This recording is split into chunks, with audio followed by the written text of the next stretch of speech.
China, nagsimula na mga kapatid mag-mass produce ng mga low-cost hypersonic missile. No, panoorin natin to mga tol at alamin natin ang detalye. I'm just a young nigga chillin' on it. First time I seen ice was a Alright, magandang araw sa inyong lahat mga kapatid. Welcome ulit sa ating bagong video, reaction, review, commentary, opinion, criticism at kung ano-ano pa. So eto na nga mga tol, mula rito sa Wiyon. Isang Chinese private company daw mga kapatid ang kauna-unahang magsisimula ng mass produce o magma-mass produce ng low-cost hypersonic missile. No? Hypersonic missile, ibig sabihin sobrang mga mabibilis tong tong mga missile na to, pero low cost. Ibig sabihin mura lang. So kayang-kaya talaga nilang mag-produce ng marami, mabilisan. 'Di ba? Mass produce mga tol. Ngayon, ano ang epekto nito? Ano ang impact nito mga kapatid? Yan ang ating aalamin. No, dito sa balitang ating panonoorin mula rito sa Wiyon. Pero bago natin to simulan, syempre kung bago ka pa lamang dito sa ating YouTube channel, huwag mong kalimutan mag-subscribe. Click mo na rin ang notification bell para ma-notify ka whenever na may mga bago tayong reaction video tulad nito. At kung ikaw naman ay nanonood sa ating FB page, huwag mo rin kalimutan mag-follow and like. Maraming salamat sa ating mga bagong kaibigan na nakasubaybay araw-araw sa ating mga ginagawang reaction video. Alright, so wag na natin patagalin pa. Alamin na natin to mga tol. Ito mula sa Lincoln Chancing Technology. Yun siguro yung pangalan ng company, no?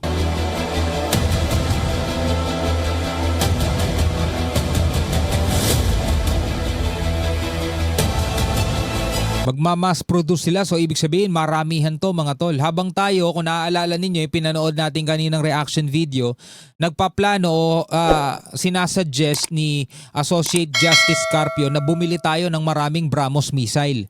'Di ba? Bilang depensa. Eto naman China ngayon, nagpo-produce o magma-mass produce na sila ng low-cost hypersonic missile.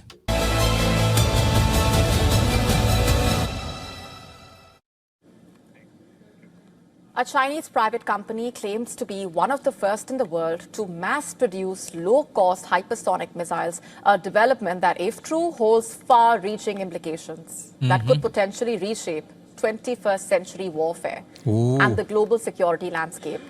The Beijing-based manufacturer released a video on its official social media channel showing the low-cost hypersonic missile taking flight and striking a target in a desert test zone. The company claims... So ngayon, itong videong ipinapakita nila, syempre alam naman natin yung iba is computer generated o CGI, yung iba AI malamang, pero hindi natin alam kung meron dito sa mga clip na ipinapakita is yung actual. 'Di ba? Kasi alam naman natin yung mga Chinese made weapons o mga kanilang mga sandata is hindi pa talaga nagagamit sa actual na labanan. Ang debut nga ng kanilang missile o ng kanilang fighter jets is yung ginamit pa ng Pakistan laban dito sa India. Yung pa yung pinakakauna-unahang nagamit sa aktwal na labanan. The missile is already rolling off assembly lines at only a tenth of the cost of conventional systems. Mura. Once again, a statement that, if accurate, could very well redefine the economics of conflicts altogether.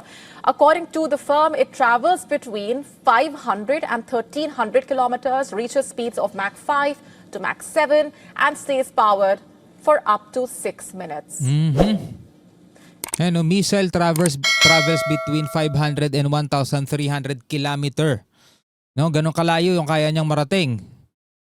At reaches speeds, ito yung kaya niyang abutin, Mach 5 to Mach 7. Di ko alam kung gaano kabilis yan. Maintains powered flight for 6 minutes. Missile can identify target mid-flight. Autonomously maneuver to evade interception. So kaya niyang umiwas kapag merong halimbawa yung sa mga tawag dito, yung dome ng Iron Dome ng Israel. 'Di ba? Ang ginagawa doon, pag may paparating na missile, ini-intercept yun, tinitira din sila ng missile para sa ere pa lang sumasabog na. So ito, autonomously maneuver to evade interception. So kaya niyang iwasan yung mga interceptor. Its launch platform resembling an ordinary shipping container, further claiming that the missile can identify targets during flight and autonomously maneuver to evade interception. To, missile does not require specialized launch vehicle. Sabing ganon. Can be deployed from mobile platforms on land or sea. Missile ideal for rapid, precise attacks deep into enemy territory. Capable of conducting high-speed reconnaissance. Not Pero just that, low the cost, no? company says the system does not require specialized launch vehicles and can deploy from mobile platforms on land or at sea. It describes the missile as suitable for rapid, precise attacks deep into enemy territory, while also able to conduct high-speed reconnaissance using onboard sensors and real-time data transfer. And there's more.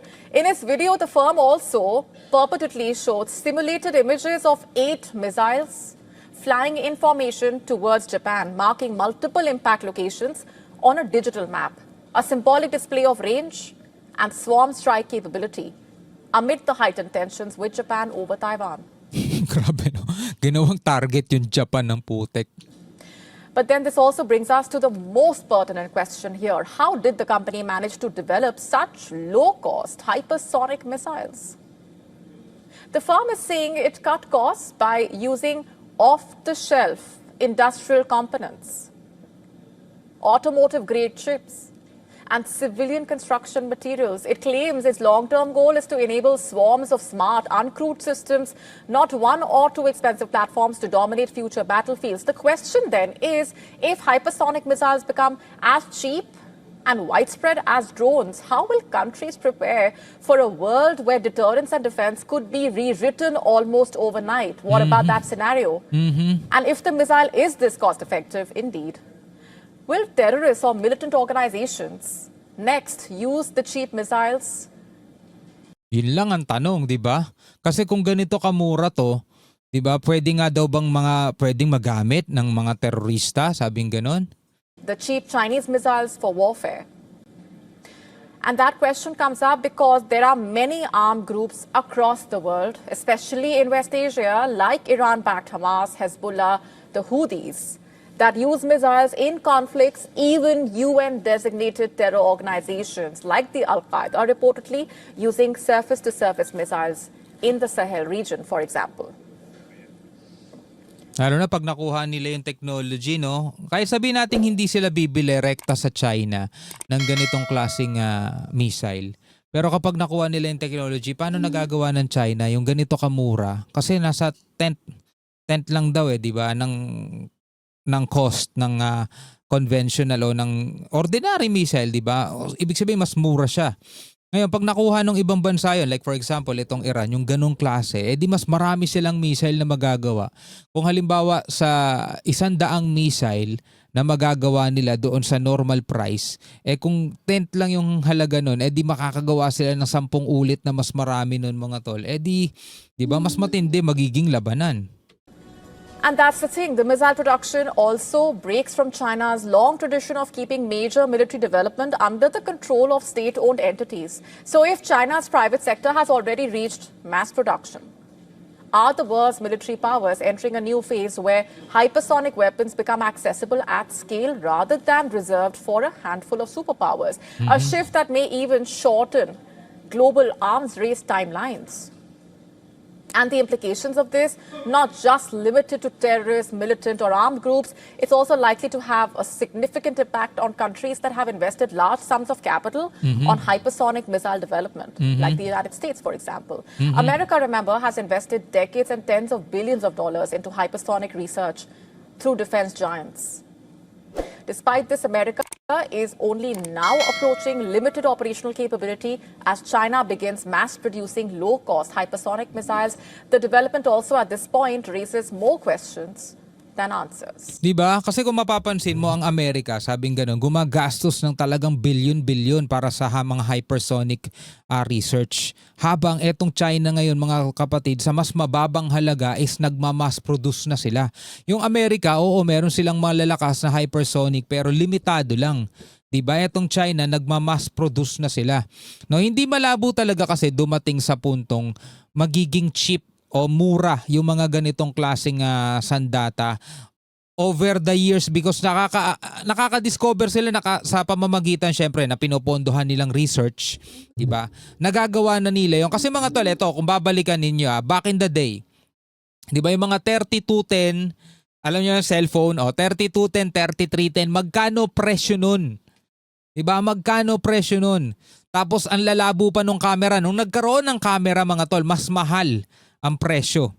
Diba? Habang tumatagal mga kapatid, paganda ng paganda yung camera, mas lalong nagmamahal yung presyo. Pero ngayon mga tol, tignan mo yung panahon natin ngayon. Makakabili ka na ng mga smartphone na magaganda na ang camera sa napakamurang halaga.